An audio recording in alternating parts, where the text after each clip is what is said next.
Good morning, everyone. As you know, next Thursday is World Book Day, and on World Book Day, Mrs. Hood and I, we like to do a little video assembly for you, talking about the themes. This year, the driver is Read Your Way. Read Your Way, that's right. Read Your Way. And I think it's a very important message about your independent reading, the reading you do at home, at break time, is you read the things you want and you try and enjoy them. Now, Miss, you've brought in a few books from home that you're reading in different capacities. Are you willing to share a little bit about that? Yeah, so my version of Read Your Way is that I read books myself for pleasure, but I'm also reading to both my children. So I'm doing quite lots of different types of reading, and I thought that was good to kind of bring up today, because the message, as you said, of this year's World Book Day is Read Your Way, which is read everything, read widely, but above everything else, make sure you're reading. And you should be reading things that you enjoy, and that it doesn't really matter what you're reading. I'm sure you'd agree with that. Yeah, I mean, there's so much evidence around young people and their reading and its impact. And the data also says the same thing, is it in your independent reading, you're reading at home, it doesn't matter hugely what you're reading, it matters that you're reading. The reading widely and reading often, but doesn't have to be reading hard. And if you enjoy it, you're going to get so much more out of it. Absolutely. So let's see this top one then, Miss. Has a nice cover on that. So the first book that I've brought is the book that I'm reading with my daughter, which is called Good Night Stories for Rebel Girls. Fantastic. And the reason, well, this is what we've just finished reading it, and the reason I bought it is because I think it's a great book for lots of reasons, but it follows the stories of lots and lots of different women in lots of different disciplines who have done things that break barriers. In fact, extraordinary things, it says. Extraordinary things. Extraordinary women doing extraordinary things. Yeah. And it's been fantastic because they're relatively short and you can dip in and out, and there's a huge variety of things, and lots of things that I didn't know about, lots of women that I didn't know about. And they're from all over the world. There's a lot of kind of different cultural examples.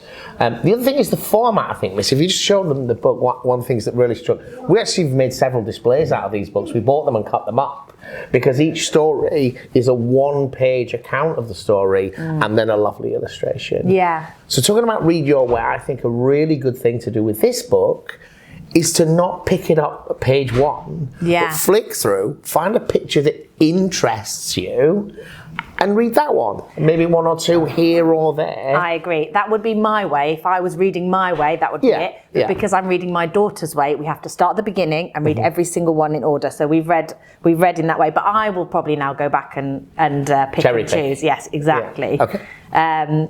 So I wanted to read you the Cholita Climbers, which was my favourite one, about a group of mountaineers. So it says, once upon a time, at the foot of a beautiful mountain in Bolivia, there lived a woman called Lydia Huaylas. All her life, Lydia and her friends had cooked for mountaineers before they set off from base camps to climb the mountain. She used to watch them put on their helmets, strap on their backpacks, tighten their boots, and fill their water bottles. She saw the excited looks in their eyes. Lydia and the other women did not know what it was like on top of the mountain. Their husbands did, and their sons did. It was their job to act as mountain guides and porters, taking groups of climbers safely up to the peaks and back down again while the women stayed at camp in the valley. One day, Lydia said, "Let's go up and see for ourselves." As the women pulled on their boots and crampons under their colourful skirts, or poleras, the men laughed. "You can't wear poleras," they said. "You have to wear proper climbing gear." "Nonsense," Lydia said, strapping on her hard hat. "We can wear what we like. We are the Cholita Climbers." Through snowstorms and high winds, the women climbed peak after peak. "We are strong. We want to climb 8 mountains," they said.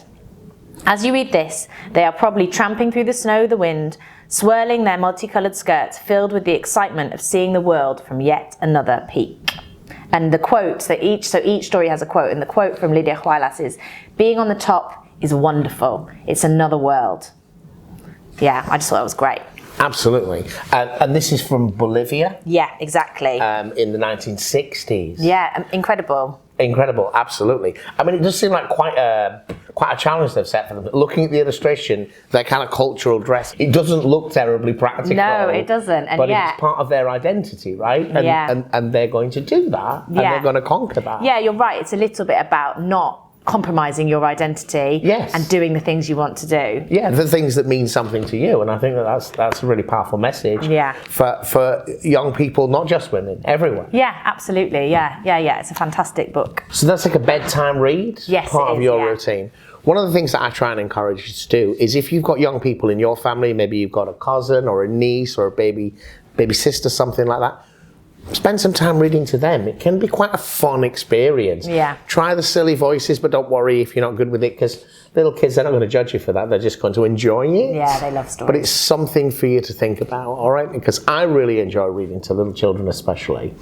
So that's your bedtime read. Yeah. What else have you got on the path? So the next one I've got is Rooftopers by Catherine Rundell, who I read about. I'd never even heard of her actually, which is probably to my shame. This story is a story about an orphaned girl, or apparently orphaned, who was found floating in a shipwreck, and it's a kind of classic story of baddies coming to chase somebody and trying to take her away from her father, or the man who's adopted her, who's lovely, and it's set in Paris in the rooftops, and there's this boy who comes down and he takes her up onto the rooftop, so there's this magical kind of sense of Paris from the roofs, and it's quite exciting. There's a little bit sort of fantastical, there's something about justice in there and injustice, so it's got lots and lots of really, really great themes. So Catherine Rundell, if you haven't read, Catherine Rundell is developing into being one of the most successful children's adventure writers of modern times. She's written quite a few. This was the novel that really kind of brought her onto a bit more of a world stage. Yeah. Was Rooftop. It's got beautiful illustrations as well. I don't know who does the illustrations, but it's a kind of nice gateway book for my son, because he's 8 and he loves to read books that are more kind of comic books, Dogman, Diary of a Wimpy Kid. I'm sure lots of you read those when you were little. And so there's enough illustration in it that he feels like he's still getting some pictures to help him. It can help to set the scene and help you connect with the book, you know. And I think you need to think, you've heard phrases like don't judge a book by its covers. Illustrators of books today get paid a lot of money to make those those little pictures and covers really bring the story to life for some people. We all interact with information in different ways. If you've not read this story, and actually some of you, if you're from Rosendale and places, we've read excerpts of this story and chapters of this book to some children in some primary schools over the years. This is a good book to read with someone who's younger. But this is a cracking book for you to read in kind of Key Stage 3. Yeah, I would say so. I don't think he could read it on his own. It's too difficult. So I think for an independent read, year 7, 8, 9, it's a fantastic book. And it's a great story. Miss Edna's shipwreck, she's actually adrift in a cello case. Yeah. And that turns out, like floating on the sea as a baby in a cello case. Yeah. And that turns out to be a really important clue about who her mother is, who she goes to look for. Yeah, we're just kind of unraveling all of that at the moment. It's really exciting. She's adopted by this kind of well-meaning but disastrous adopted father who looks after her, but she like sleeps on top of the cupboard, and they can't feed it themselves properly because he can't look after himself, let alone, but he's really well-meaning. She has loads of freedom and stuff. It is actually it starts really well, this story as well. You can get into it quite quickly, I think. All right, highly recommended if you haven't read it. That was Rooftoppers. We both recommend them. I think it's a fantastic book to read in Key Stage 3. I really do. So tell me about something I haven't read, Miss. What else have you got on the go? So this is the book I'm reading at the moment, which I would recommend for Key Stage 4 and 5, which is The Secret Diaries of Charles Ignatius Sancho. So it's historical fiction, and it's written by Patterson Joseph, who's an actor, quite famous actor. You would recognise him, I would have thought. And it's about the story of Charles Ignatius Sancho, who was born on a slave ship to enslaved parents who both died, and it's the story of. And this is all the first 20 pages. Yeah, I mean it's really kind of brutal and devastating. And then it charts his life, and he has a really turbulent life growing up as a free man in Georgian London in 1746. So it's fascinating because it really challenges your ideas about what it was like to live as a free black man in Georgian London. Right. And that story's not nearly so well known as the kind of same time period in the plantation states of America. Exactly. That story is well known. Yeah, and I think in other places, because there's still lots of challenges, right? Lots of challenges, but also lots more opportunity than you might think. And he lives this kind of incredibly rich and ultimately really successful life. He's an actor. He's a writer, he's a musician, and he's part of a kind of really vibrant, flourishing community. And it's just really, really fascinating. He meets the king, you know. It really is historically really fascinating, and then personally really fascinating because it's written through diaries from his perspective. So I haven't finished it yet, but I'm really, really enjoying it. So if you kind of enjoy the kind of story that is about someone who comes, like, pulls themselves up to achievement, isn't it? It's that kind of story. It's going to break your heart in the first 20 pages. Yeah. But there's a path to self-improvement. Yeah, and it's definitely an up and down path. And it's an up and down path. Breaks your heart in the first 20 pages, and then 20 pages later, and then 20 pages later. I think we're just about getting to stability now, but okay. Yeah, it's really, really brilliant. I'd really recommend it.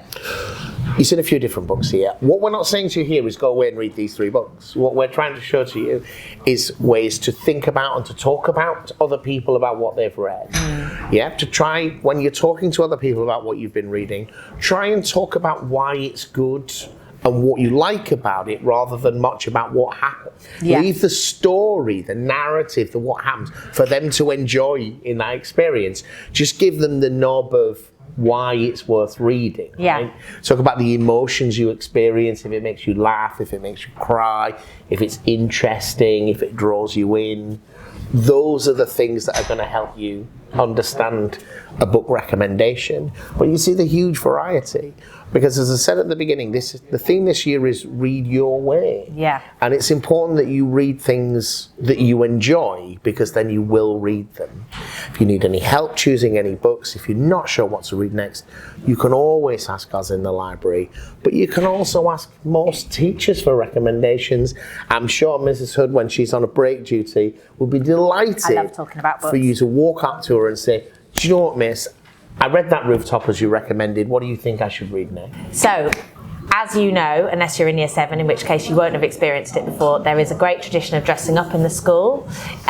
We'd love you to come in costume. It must be identifiably someone in a book, from a book, so it can't be a football kit or your own clothes. It needs to be a character from a book, but we'd love to see you in costume on the 7th, and we'll talk to you about all the fantastic things that are happening on that day. We're going to show you a slide in a moment, and have a fantastic World Book Day.